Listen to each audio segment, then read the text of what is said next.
Davamlaştırımız hürmetli vatandaş. Birinci ıslahı 2021 yıl 4. ayının 9. günü. Yukarı leksiyanın devamı. Şundak davamlaştıramını anlayan boluş gerek. Sözlemeslik doğrusu körsetme belgen boluş gerek. Merkezi hükümet bayanatçı Cavlicengi. 4. ayının 9. günü için hoşa. Amerika'nın taşqırı qaratqan tacavuzçılık uruşları eğer insanperverlik opiti peyda qıldı. Mavzuluq maqalı e'lon qilib, Amerika'nın Ikkinchi Dünya urushidan keyin qatnaşqan uruşlarını qator tizib chiqib, Amerika qarshi tashviqotga asos tayyorlamoqchi bo'ldi. Shinxuashi yana bir parcha Jungoga qarshi kuchlarning Şinjan meselesiga chetishlik sanadan iskilatı doğrusudur sepsete yalgancılıklarının asli kıyafetini içiş ve tenkitleş. Doğrusudur Şinjan Uygur Abnumray'ın akbarat ilan kılış. Yegene de körgellerimiz. Bir ağamçılık mavzu ki bu vatandaşlar. Akbarat ilan kılış yegende körgellerimiz.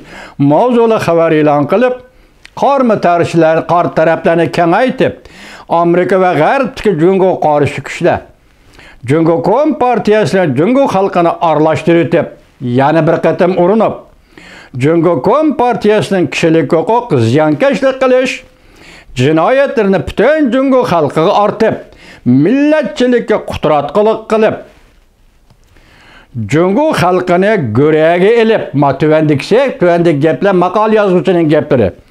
Milletçilikki qudratqilik qilib, eliq mavzularda milletçilik qudratqilik qilib, Jungo xalqini go'raga elib, Jungo Kompartiyasi uchun jon beradigan Amerika va G'arb dunyosiga birlikda qarshi turadigan kuchga aylantirmoqchi bo'ldi. Bu ishga parcha maqola muhimi Amerika va G'arb dunyosining ko'rishi uchun yozilmasdan eng muhimi Jungo xalqining mengisini juyish uchun yozilgan.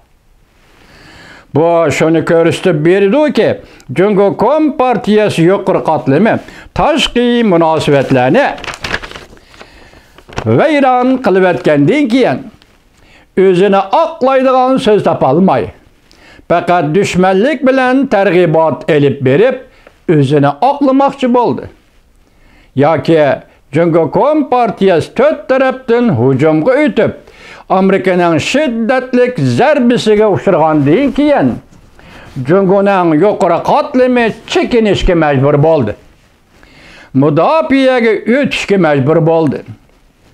Diqqatni davlatning ichki qismiga qaratib, jamoat fikrini tizginlamoqchi bo'ldi. Bu ham yozgan avtorning Jungo Kompartiyasining qilgan atkanlariga berayotgan bahsi hurmatli vatandosh.